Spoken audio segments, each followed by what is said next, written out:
저는 중학교 때까지만 아버지하고 같이 살았습니다. 고등학교 때부터 이제 아버지하고 떨어져 살았는데 그 이후 평생 아버지하고 같이 살진 못했어요. 그래서 아버지를 잘 모릅니다. 그런데 돌아가시고 난 다음에 유품을 정리하다가 아버지가 10수년 동안 일기를 써온 것을 제가 발견했어요. 10년 넘게 그 나이에 일기를 쓴다는 것은 아무나 할 수 있는 일은 아닙니다. 그래서 제가 아버지를 존경하게 됐죠. 그 다음에 이제 노무현 대통령 시절에 제주도 4.3 사건을 재조명을 하자. 그래서 제주도에 있었던 가장 비극적인 사건이라고 말하는 4.3 사건을 정리하는 과정에서 아버지가 여러 가지 참 숨은 공이 많았다는 것을 발견하게 됐습니다. 그래서 이제 나라에서 공덕비를 세워주었어요. 그때 비로소 우리 아버지가 좋은 일을 많이 했던 분이구나 하는 걸 이제 깨달아서 제가 아버지를 더더욱 존경하게 됐죠. 그런데 정말로 제가 아버지를 존경한 것은 장례식 때였습니다. 오랫동안 아버지 곁에서 함께 지내질 못했기 때문에 장례식을 하기 위해서 제가 고향으로 내려갔어요. 고향으로 내려갔는데 정말 각처에서 조문객들이 많이 오셨더라고요. 제가 놀랄 정도예요. 고향에 제 친구가 있을 리가 없고,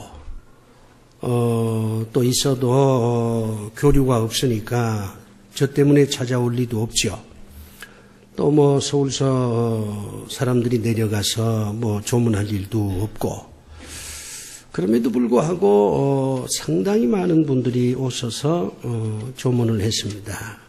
그런데 그때 어느 한 분이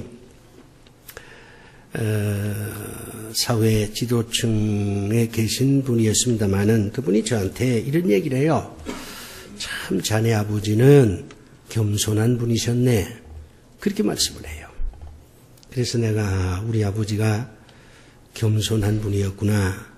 그러니까 사람들이 자네 아버지는 참 겸손한 분이어서 그렇게 얘기를 하겠지. 겸손이라고 하는 단어를 그때 내가 새롭게 이해하기 시작을 했습니다. 물론 그 전에도 겸손이란 단어를 제가 왜 모르겠습니까? 그러나 그저 겸손이 낯선 단어였어요. 그런데 자네 아버지가 참 겸손한 분이어서 하는 그 덕담을 듣고 난 다음에 겸손이라 도대체 이게 뭐기에 사람들이 아버지를 겸손한 분이라고 그렇게 칭송을 하는가. 그 다음부터 겸손이라고 하는 단어를 눈여겨보기 시작을 했습니다. 여러분이 알다시피 평화의 기도라고 하는 그 유명한 기도문을 작성한 성 프란시스한테 어떤 수도사가 찾아와서 이렇게 물었어요. 선생님, 신앙이란 무엇입니까? 복잡하게 말씀하지 마시고 그저 간단하게 말씀해 주세요. 그랬더니 이 성 프란시스가 신앙? 첫째도 겸손이요. 둘째도 겸손이요. 셋째도 겸손이야. 신앙은 겸손을 배우는 것이야. 그렇게 이제 대답을 했습니다. 전혀 이해가 되질 않았어요. 신앙이라는 게 겸손을 배우는 것이다. 신앙의 궁극적인 그 열매는 겸손해지는 것이다. 이 얘기가 선뜻 이해가 되지를 않았습니다. 그런데 제가 이 겸손이란 말을 좀 더 구체적으로 이해하게 된 것은 주님께서 하신 말씀 때문이에요. 주님이 이렇게 말합니다. 수고하고 무거운 짐진 자들아 다 내게로 오라. 내가 너희를 쉬게 하리라. 그렇게 말씀하면서 너희는 나한테서 배우라. 참 이상해요. 기도를 배우라 그렇게 말씀한 적 없어요. 나처럼 죽은 자를 살려내는 그것을 배우라 그렇게 말한 적 없어요. 나처럼 이렇게 문둥병 환자도 사랑하고 나를 비난하는 바리새인들도 내가 사랑하는데 나한테 그 사랑을 배우라 그렇게 말한 적도 없어요. 그런데 유독 너는 나한테서 배우라 그러면서 나는 온유하고 겸손하다 그런 말씀을 했습니다. 충격이었어요. 능력을 배우라, 지혜를 배우라, 기도를 배우라, 사랑을 배우라 그렇게 말씀하실 법한데 그런 말씀은 안 하시고 그거는 본을 보여주시는 거죠. 기도하는 것도 주님이 본을 보여주셨습니다. 사랑하는 것도 주님이 본을 보여주셨어요. 다 본을 보여주셨어요. 그러니까 나한테서 배우라 이런 말씀을 그분이 안 하신 거죠. 그런데 유독 나는 온유하고 겸손하니 이것을 너희들이 배워야 된다. 그렇게 말씀을 했어요. 그래서 겸손이라는 게 정말 이렇게 중요한 것이구나. 지금까지 우리는 이 겸손의 가치 이런 것을 제대로 이해하지를 못했구나. 그래서 교만한 그리스도인들이 태어나게 되고 건방진 교인들이 교회를 시끄럽게 하고 하나님의 영광을 드러내질 못하고 더 나아가 하나님의 축복을 받질 못하는구나. 겸손해야 되겠구나. 이런 것을 새삼 깨달았습니다. 왜 겸손일까요? 왜 이 성자가 신앙은 겸손을 배우는 것이라고 했겠습니까? 왜 주님께서 다른 것은 배우라고 말하지 아니하고 온유와 겸손을 배우라고 왜 말씀했을까요? 여기엔 그만큼 이유가 있어요. 우선 겸손은 다른 사람한테 상처를 주지 않습니다. 겸손하지 못하면 사랑도 제대로 못해요. 겸손하지 못한 기도가 과연 기도가 되겠습니까? 겸손하지 못한 사람이 복음을 전한다고 해서 상대가 그걸 받아들이겠습니까? 건방진 자세로 예배 드린다면 하나님께서 그 예배를 받겠습니까? 사람은 겸손해야 남한테 상처를 주지 않습니다. 서로 생각이 달라도 충분히 상대방한테 상처 주지 아니하고 자기 의사를 표현할 수가 있어요. 그런데 교만한 사람은 자기 어떤 주장을 내세우면서 상대한테 상처를 주어요. 겸손은 남에게 상처를 주지 않습니다. 겸손은 사람을 모으는 힘이 됩니다. 인생이 사람이잖아요. 내 인생이 얼마나 충실하냐, 충실하지 못하냐 하는 그 기준 중에 하나는 내 주변에 얼마나 사람들이 많이 있느냐, 거기에 달려 있습니다. 이해관계가 있어서 내 주변에 사람이 많이 모이는 것, 그게 아니라 정말 내가 좋아서, 정말 내가 편해서, 정말 나하고 소통이 돼서, 나하고 같이 있으면 기분이 좋고 즐거워서 내 주변에 사람들이 얼마나 많이 모이느냐, 그게 중요한 것입니다. 겸손해야 사람을 모을 수가 있어요. 사람을 모으는 힘입니다. 인생이 사람이라면 겸손이야말로 인생을 제대로 사는 최고의 지혜입니다. 겸손은 시련과 역경을 이겨내는 힘이 됩니다. 지혜가 됩니다. 겸손한 사람은 잘 견뎌요.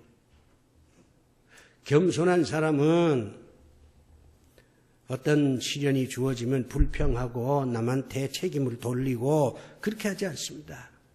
다 내 탓이거니 이렇게 일단 생각을 하고 그 시련과 역경을 이겨내는 길을 조용히 찾습니다. 떠들지 않습니다. 요란하지 않습니다. 과장하지 않습니다. 교만한 자는 시련을 이겨내기가 힘들어요. 시련이 주어지면 더 스트레스를 받습니다. 교만의 특징이 무엇입니까? 내 뜻대로 하는 거잖아요. 시련과 역경이 주어졌는데 내 뜻대로 안 되거든요. 그러니까 문제가 해결이 안 될 뿐만 아니라 더 많은 스트레스가 쌓여요.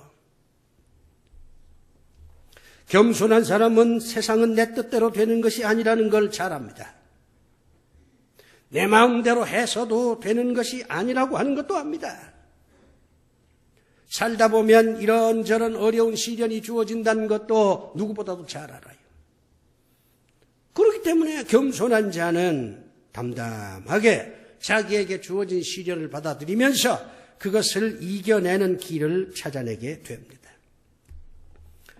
그래서 겸손이 중요한 거예요. 그래서 우리 주님이 다른 것을 배우라고 말하지 아니하고 나에게서 겸손을 배우라 그렇게 말씀하신 겁니다. 그럼 하나 물어볼게요. 겸손이 이렇게 중요한 거라면 우리 한번 생각해 봅시다. 가장 겸손한 분이 누구십니까? 가장 겸손한 분이 누구예요?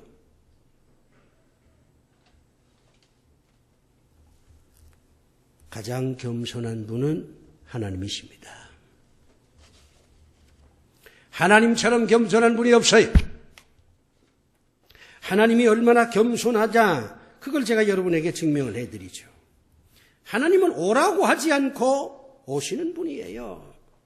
교만한 사람은 불러냅니다. 오라고.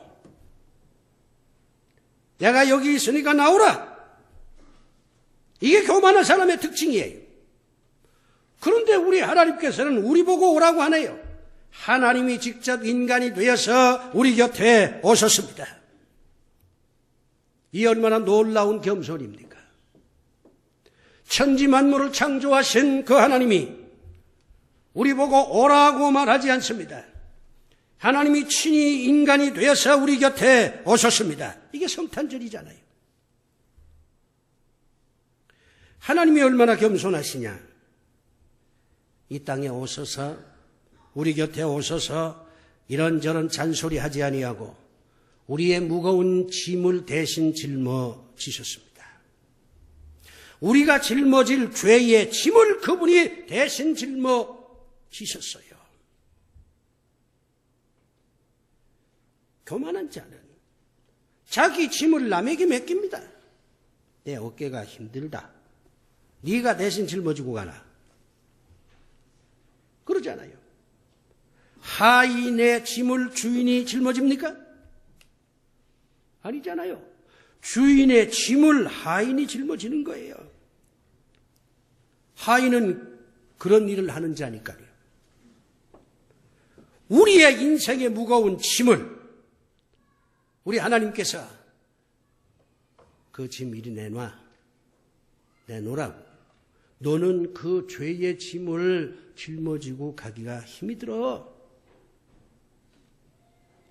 가난의 짐을 나한테 가져와. 질병의 짐을 나한테 가져와.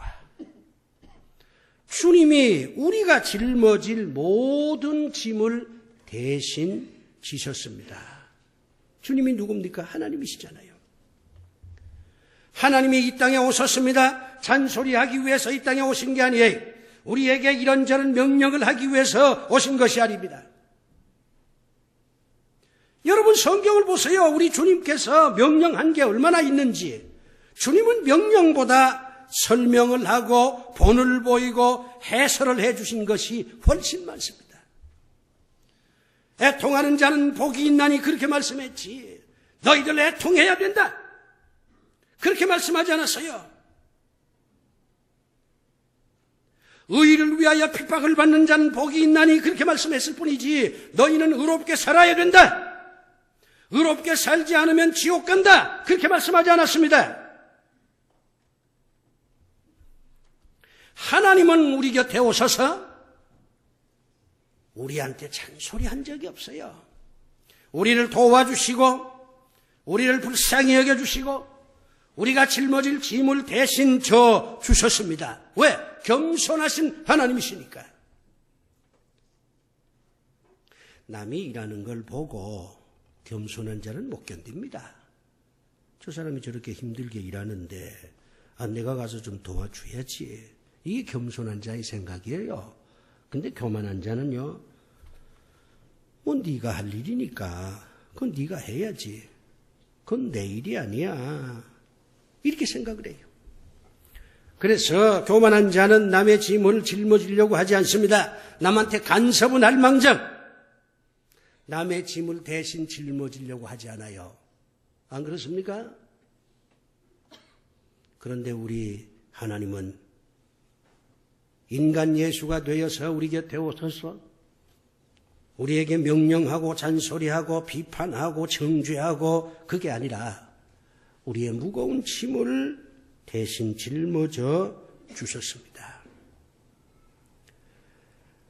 우리 하나님이 겸손하신 분이라고 하는 것을 보여주는 가장 극명한 사실은 하나님께서 이 땅에 오셔서 우리의 죄를 용서해 주셨다는 것입니다.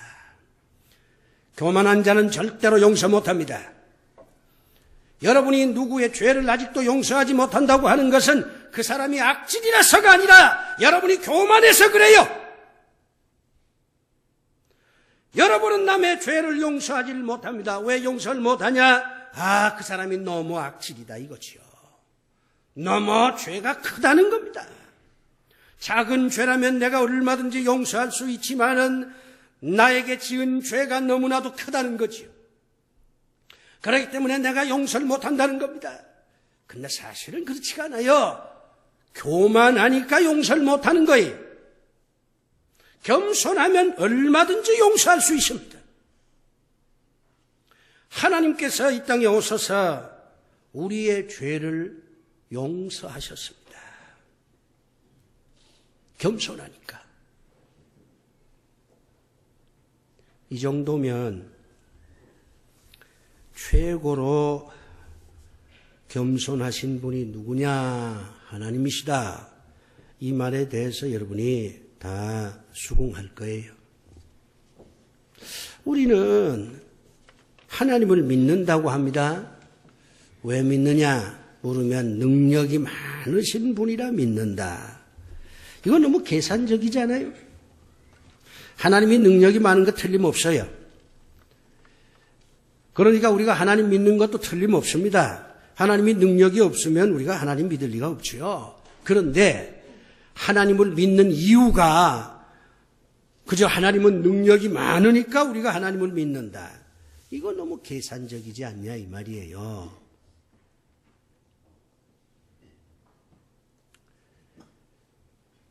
하나님께서 내 죄를 용서하셨으니까 내가 하나님을 믿는다. 그것도 계산적이지 않습니까? 하나님이 나를 용서 안 했으면 내가 하나님 안 믿겠다는 얘기잖아요. 하나님이 우리를 용서한 거 틀림없어요. 그러나 그것이 하나님을 믿는 이유의 전부라고 한다면 우리는 너무나도 계산적으로 신앙생활을 하는 것입니다. 계산이 나쁘다는 게 아니에요. 시작은 계산이지만 끝은 계산을 뛰어넘어야 합니다.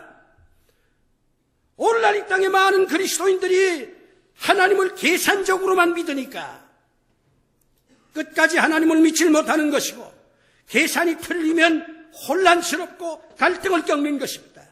계산이 다 채워지면 하나님을 버리는 거예요. 서양의 기독교가 무너지기는 500년이란 세월이 흘렀어요. 그런데 한국의 기독교가 무너지는 것은 130년도 못 돼서 무너지고 있습니다. 이거는 지금까지 우리가 하나님을 잘못 믿었다는 것입니다. 하나님의 능력이 많으니까 믿는 것 당연합니다. 내 죄를 용서한 것 그것도 당연하지요. 감사하지요. 그래서 믿어야지요. 그러나 한 걸음 더 나아가서 우리는 이제 하나님의 인품, 하나님의 인격 그걸 믿고 하나님을 더 따르고 더 하나님을 존귀히 여기는 신앙의 발전이 이루어져야 합니다. 이렇게 얘기하면 안 될까요? 당신은 왜 하나님을 믿습니까? 그러면 옛날에는 하나님은 능력이 많으시니까 믿습니다. 하나님께서 내 죄를 용서해 주셨으니까 믿습니다. 이렇게 앵무새처럼 똑같은 말 반복하지 말고 능력도 많으시니까 믿고 내 죄를 용서해서 구원해 주시니까 믿지만은 이제는요, 하나님은 겸손한 분이라서 제가 믿습니다. 하나님의 인격을 보고 내가 하나님을 믿습니다. 그러면 안 될까요? 그 지경까지 우리의 신앙이 성숙되면 안 될까요?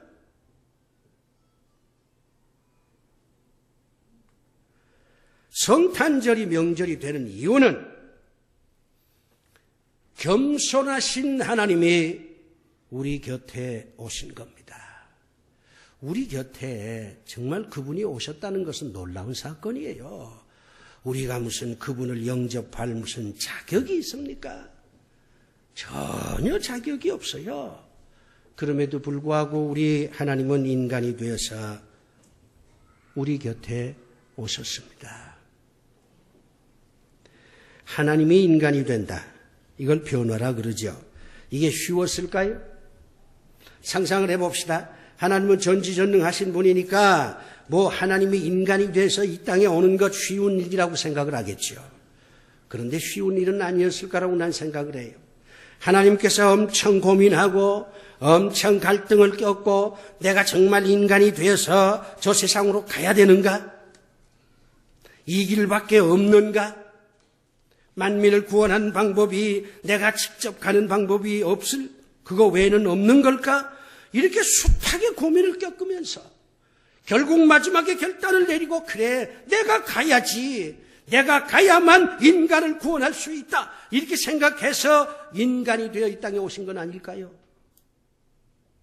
한 송이 국화꽃을 피우기 위해서도 그렇게 소쩍새가 운다고 어느 시인은 노래했습니다만 변화란 고통입니다. 변화가 쉽습니까?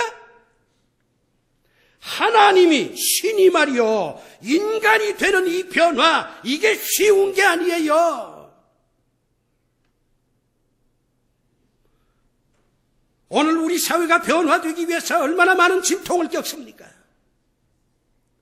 의뢰 당연히 해야 할 변화도 이거 힘들잖아요. 이게 안 되잖아요.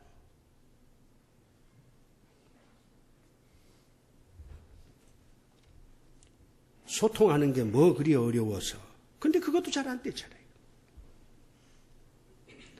복지 예산을 많이 만들어서 가난한 사람들한테 논아주면 되는데 중간에서 이 수많은 복지 예산이 다 이리저리 흩어지고 정말 어려운 사람들한테 주어지는 복지 예산은 훨씬 적습니다. 변화와 개혁 참 말은 잘합니다마는 고통 없이는 그게 안 되는 거예요. 하나님 신이십니다. 인간이 된다. 이것은 엄청난 어려움이에요. 우리 하나님께서 그 어려움을 왜 감당하십니까? 우리를 사랑하니까, 우리를 구원하기 위해서 하나님께서 그 고통을 견디면서 인간이 되어 이 땅에 오신 겁니다.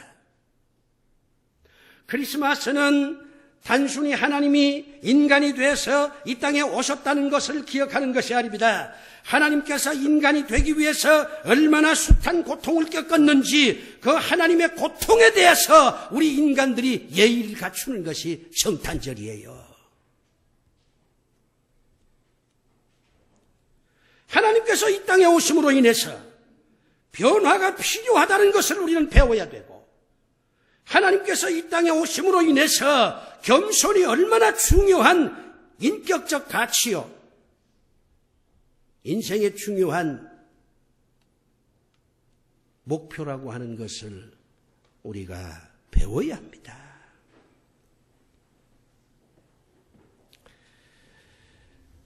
겸손이란 뭡니까? 자, 어떻게 하면 겸손할 수 있어요? 하나님이 겸손하셨으니까 우리도 이제 겸손해야 되는데 어떻게 하면 우리가 겸손할 수 있을까요? 방법이 뭘까요? 하나님께서는 이렇게 말씀합니다. 겸손하려면 이 두 가지는 명심해야 될 것이야.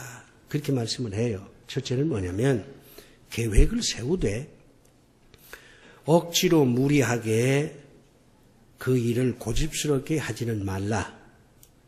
만약에 계획을 세우고 무리하지 않고 순조롭게 그 계획을 이루어 나가는 것은 좋은데 계획을 세웠다고 그걸 억지로 말이지요. 내가 세웠으니까 내가 반드시 이루어야 된다.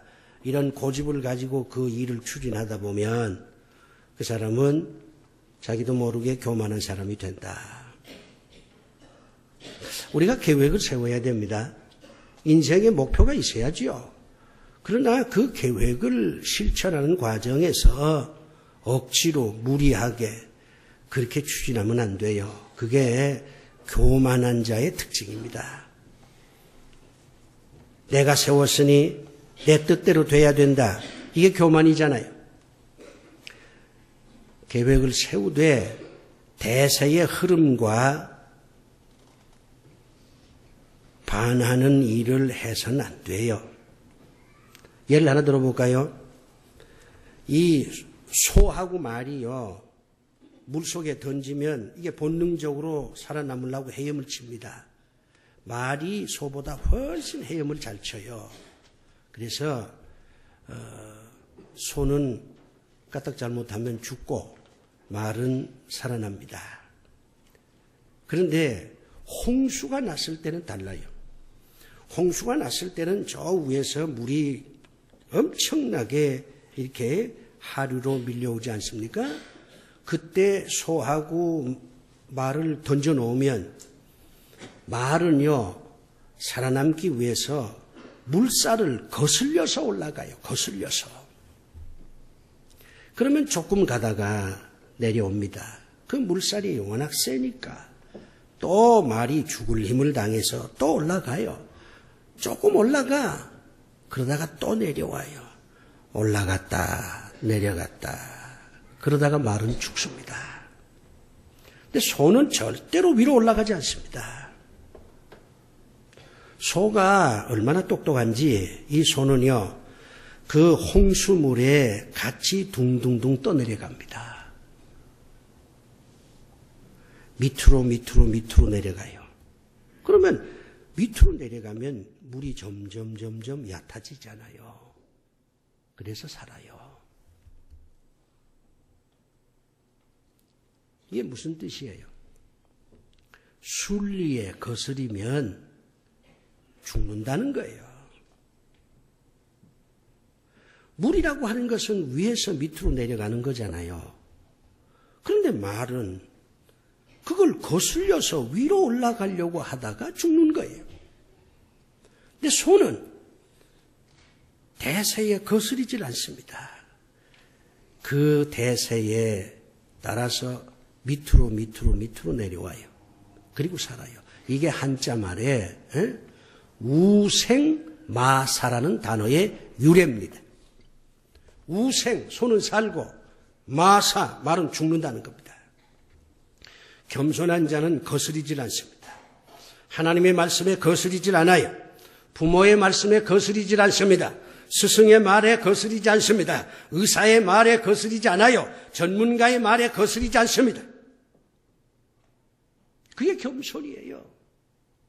그런데 이 교만한 자는 의사 말도 안 들어요. 선생님 말도 안 들어요. 나는 나다. 자기 고집대로, 자기 뜻대로 해버려요. 그래서 죽는 거예요. 거스리지 말고 전문가의 말을 들어야 합니다. 그게 겸손을 배우는 길입니다. 우리가 성경을 보면 이스라엘 백성들이 하나님을 거스리니까 다 죽었잖아요. 광야에서 다 죽었어요. 여러분, 하나님 말씀을 거스리면 죽습니다. 하나님 말씀 우습게 보면 안 돼요. 또 하나는 늘 자기가 부족한 존재라는 걸 인정해야 됩니다. 나는 부족하다. 인정해야 돼요. 우리가 인정할 건 인정을 해야지. 뭐 공부했노라, 뭐 했노라. 이거 소용없어요. 사도 바울이 그렇게 말하지 않습니까? 나는 로마의 시민권도 가졌고 뭐 가마리알 문화에서 공부도 했고 바리새인 중에 바리새인이고 그 예수 믿기 전에는 그게 대단한 것처럼 여겨서요. 예수 믿고 나니까 아무것도 아니야. 그래서 다 배설물로 여겼다. 난 항상 부족하다. 그렇게 고백하지 않습니까? 우리가 다 부족합니다. 그걸 깨달으면 겸손한 자가 될 수가 있습니다. 크리스마스가 이제 내일 모레인데 도대체 이 크리스마스를 통해서 우리가 뭘 배워야 되느냐? 겸손을 배우셔야 됩니다. 가장 큰 깨달음이 뭘까요? 겸손한 자는 살아남고 교만한 자는 죽는다. 이걸 깨닫는 겁니다. 하나님의 겸손을 우리가 성탄절에서 배워야 되겠다. 이렇게 여러분이 다짐을 하셔야 됩니다. 겸손을 배우는 자에게 복이 있을 줄로 믿습니다. 기도합시다. 아버지 하나님, 하나님은 참 겸손하신 분이십니다. 이번 성탄절에는 우리도 겸손을 배우게 하여 주시옵소서. 예수님 이름으로 기도하옵나이다. 아멘.